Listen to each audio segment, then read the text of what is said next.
اس کا تعلق میری زندگی کے ایک انتہائی اہم موڑ سے ہے. تو میرا خیال ہے یہ فرمائش کرنے والے لوگ میرے ایج گروپ سے کوئی زیادہ زیادہ مجھ سے کوئی 10 سال چھوٹا ہوگا, 15 سال چھوٹا ہوگا, 12 سال, ان کو امپیکٹ ہے. پاکستان کی تاریخ میں اس جیسا اور اتنا مقبول میگزین ماہنامہ دھنک ہوا کرتا تھا جو سرور سکھیرا صاحب کی قیادت میں نکلا تھا. وہاں سے میرے کیریئر کا آغاز ہوا. تو لوگوں نے کہا کوئی یادیں شیئر کریں. تو یادیں تو بے شمار ہیں. میرے کیریئر کا آغاز میں نے ہلکا ارباب ذوق میں نظم پڑھی. میں نے تو اکنامکس پڑھی ہوئی ہے, میرا لٹریچر کے ساتھ تعلق نہیں, لیکن میں رائٹر بننا چاہ رہا تھا. اور بیسیکلی میں بتاؤں میرے دماغ میں ایک چیز بیٹھی ہوئی تھی کہ میں نے فلم رائٹر بننا ہے. بہرحال میں نے نظم پڑھی, میں باہر نکلا تو سرور سکھیرا صاحب اللہ انہیں صحت دے, زندگی دے, میرے آج بھی بڑے بھائیوں کی طرح بہت ہی عزیز ہے مجھے, بہت ہی محترم ہے میرے لیے. تو وہ انہوں نے, اور بہت سویٹ, بہت ہی کلچرڈ, وہ انگلینڈ سے آئے تھے, پڑھ آگے. تو انہوں نے کہا کہ بھائی میں یہ میگزین, اب پہلے مجھے کانگریچولیٹ کیا کہ آپ کی نظم بڑی خوبصورت تھی, یہ تھی وہ تھی. تو کہتے ہیں کہ گلبرگ مین مارکیٹ میں آفس ہے تو آپ ملو. اور یہ خیر اینی وے وہ لمبی کہانی ہو جائے گی. وہاں سے میرے کیریئر کا آغاز ہو گیا اور ان سے بہت کچھ سیکھا. آج تک میرے کام آ رہا ہے, کوئی شک نہیں ہے. بہت ہی انسپائرنگ لیڈرشپ تھی ان کی, ایک ایڈیٹر ان چیف کے طور پہ. وہ پبلشر بھی تھے اس کے دھنک کے. تو جتنے آئیڈیاز اس ملک میں, ایون یہ جو آپ کا یہ میڈیا جو ہے نا ہمارا, یہ 3 منہ والا سانپ ہے, بلکہ سپنی ہے. یہ جو ناگن ہے نا, وہ ہمارے یہاں کہتے ہیں کہ دموئی ہوتی ہے, 2 منہوں والی ایک سپنی ہوتی ہے. یہ 3 منہوں والا سانپ ہے. ایک اس کا فن جو ہے وہ ہے پرنٹ میڈیا, پھر آیا الیکٹرانک میڈیا, اور پھر اب ماشاءاللہ سوشل میڈیا. تو وہ 3 منہوں والا جو سانپ, تو اس میں اتنی چوری دھنک کی ہوئی ہے, لوگ شرمندہ ہو جائیں گے, اس لیے میں اس کی تفصیل میں نہیں جاؤں گا. اتنے آئیڈیاز دھنک سے چوری ہوئے ہیں اور اب تک ہو رہے ہیں کہ میں حیران رہتا ہوں کہ کسی میں اتنی ڈیسنسی نہیں ہے, اتنی گریس نہیں ہے کہ وہ کہہ سکے کہ یہ ہم نے بیسیکلی آئیڈیا دھنک کی فائلوں سے چرایا ہے. بہرحال یادیں تو بے شمار ہیں. میں نے گھر میں تصویر رکھی ہوئی ہے. دھنک کا مین مارکیٹ میں جو آفس تھا اس کے اوپر ایک کمرہ تھا, وہ میری پہلی رہائش تھی. گھر سے میں ناراض ہو کے, پروٹیسٹ کر کے, احتجاج کر کے آیا تھا کہ جی میں نے سول سروس میں نہیں جانا, میں نے رائٹر بننا ہے. تو obviously my father was not very happy. تو میں خیر اینی وے وہ کمرہ میں نے, وہ تصویر میرے گھر میں موجود ہے, بلکہ میں خبر کو کہوں گا آپ کو دکھا دے اگر اس کو یاد رہ جائے. تو وہ ٹاپ فلور کے اوپر, آفس کے اوپر, وہ ایک چھوٹا سا کمرہ تھا, وہ میری پہلی رہائش گاہ تھی. اور ظاہر ہے اس کے ساتھ اٹیچڈ بات نہیں تھا, وہ نیچے آفس میں. تو دیٹ واز دا بگننگ. میں آج بھی اپنے بچوں کو بتاتا ہوں کہ یہ میں نے کوئی انہیریٹ بہت کچھ ہونے کے باوجود انہیریٹ نہیں کیا. میں نے یہاں اس کمرے سے اپنی زندگی کا آغاز کیا.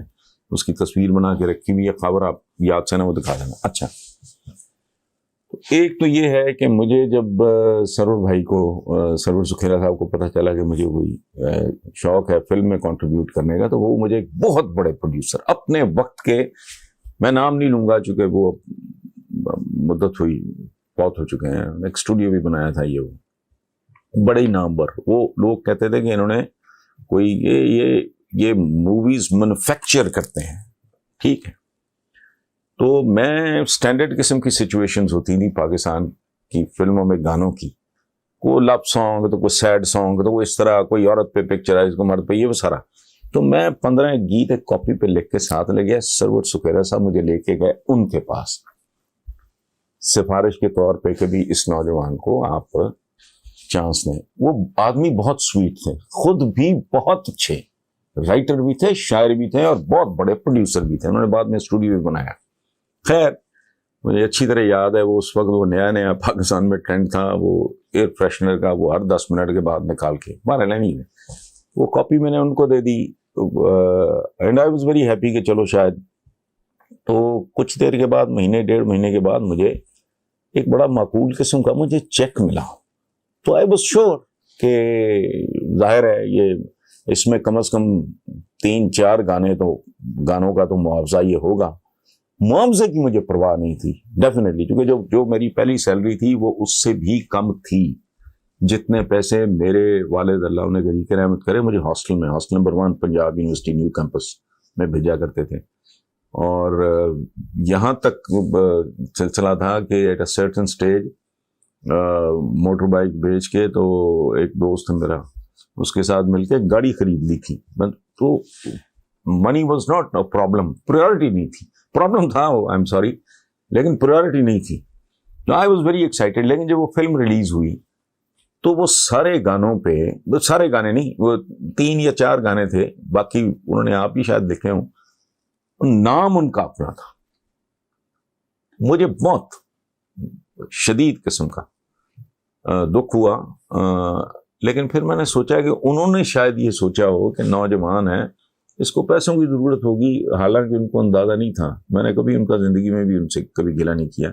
تو بہرحال پیسے مجھے مل گئے، جو میں چاہتا تھا وہ نہیں ہوا اس فلم میں، اور گانے الحمدللہ وہ سارے پاپولر.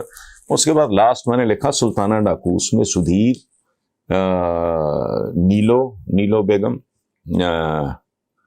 منور سعید، جعفر طاہر اس کے ڈائریکٹر تھے، میڈم نور جہاں نے وہ گانے وانے گائے میرے، اور بابا چشتی تھے اس کے میوزک ڈائریکٹر. اس کی بھی میں کہوں گا کہ تصویر یاد رکھنا. اچھا، اس کی ریکارڈنگ کی تصویر اتفاق سے محفوظ ہے، فریم کرا کے رکھی ہوئی ہے. تو ملکہ ترنم ہے ایک طرف، بابا چشتی اللہ انہیں غنی کی رحمت کرے ملکہ ترنم کو بھی.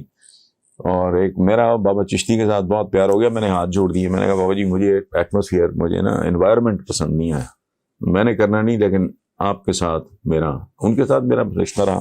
بلکہ ان کا بیٹا تحسین ہوتا تھا، اس سے بڑی دوستی ہوگی. وہ پتہ نہیں 30 سال سے غائب ہے، مجھے نہیں پتا. اگر ہے تو جہاں بھی ہے اللہ اسے خوش رکھے. آخری بات میں آپ کو بتاتا ہوں، محمد علی جو تھے اداکار ہمارے، ون آف آر لیڈنگ، تو بہت پیار کرتے تھے. ان کا تکیہ کلام تھا چندہ منا یہ اور وہ. ایک بار ان کا ایک اسکینڈل ٹائپ چیز کوئی ہم نے چھاپ دی، وہ پڑ گئے میرے پیچھے، مجھے بتا. تو میں بتایا، میں نے کہا نہیں علی بھائی آپ پہلے مجھے بتائیں غلط ہے یہ صحیح. وہ کہتے ہیں وہ بعد میں بات کریں گے. بتایا کس نے؟ اچھا، میں نے کہا پہلے مان جائیں نا کہ بات تو ٹھیک ہے. تو خیر ہنس پڑے وہ. مجھے کہتے ہیں اچھا چلو اگر بالفرض ٹھیک بھی ہے بتاؤ مجھے. میں تیسرا تو بندہ ہی کوئی نہیں تھا وہاں. تو میں نے انہیں کہا جی پھر مجھ سے وعدہ کریں کہ آپ اس بندے کو ٹرمینیٹ نہیں کریں گے. کہتے ہیں اچھا چلو. بہت محبت کرنے والے شفیق آدمی تھے. تو مجھے کہتے ہیں کہ چندہ تم مجھے بتا دے، چل تیرا میرا وعدہ رہا. تو میں نے کہا جی آپ کی ڈرائیور میں. تو وہ ہنس پڑے، اور لیکن انہوں نے اپنے ڈرائیور کو سیک نہیں کیا. Thank you very much. آج اتنا ہی کافی ہے.